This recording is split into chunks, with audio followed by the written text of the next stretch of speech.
పరిస్థితులు చేజారిపోతున్నాయా? నువ్వేమీ చేయలేకపోతున్నావా?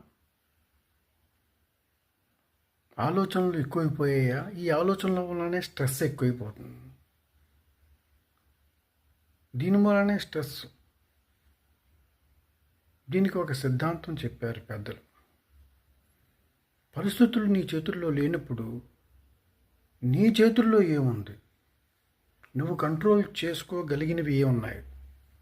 నీ పరిధిలో ఏమున్నాయో ఆలోచించుకుని ఒక పేపర్ మీద రాసుకో. కోపాన్ని నిగ్రహించుకోవడం నీ చేతుల్లోనే ఉంది. హావభావాలు నీ చేతుల్లో ఉన్నాయి. యాక్షన్ నీ చేతుల్లోనే ఉంది. భాష నీ చేతుల్లోనే ఉంది.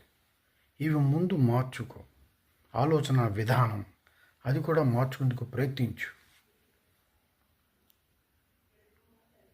అప్పుడు వేరే ఆలోచన తడుతుంది.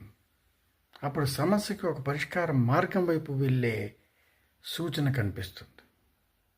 అలాగే నీ వల్ల అవతల వాళ్ళకి ఇన్స్పిరేషన్ అయ్యేట్లాగా ఎలా ప్రవర్తిస్తావో, అవతల వాళ్ళు నిన్ను స్ఫూర్తిగా తీసుకునేట్లాగా ప్రవర్తించగలిగే ఒక్క లక్షణం అయినా నీలో ఉంటుంది. గ్రహించుకో. ఆ లక్షణాన్ని చూపించప్పుడు అవతల వాళ్ళు స్ఫూర్తి పొందుతారు. నీ మాటల వల్ల కానీ, నీ చేతల వల్ల కానీ, నీ ప్రవర్తన వల్ల కానీ అవతల వాళ్ళు స్ఫూర్తి పొందుతారు. అన్ని సమస్యలు ఒకేలా ఉండవు. పరిష్కారం లేని సమస్యలంటూ ప్రపంచంలో లేవని పెద్దలు చెప్పారు. అన్ని సమస్యలకి పరిష్కారాలు ఉన్నాయి. మన ఆలోచన విధానంలోనే మార్పు రావాలి. మార్చుకోవాలి. పాజిటివ్గా ఆలోచిస్తూ ఉండాలి. Thank you.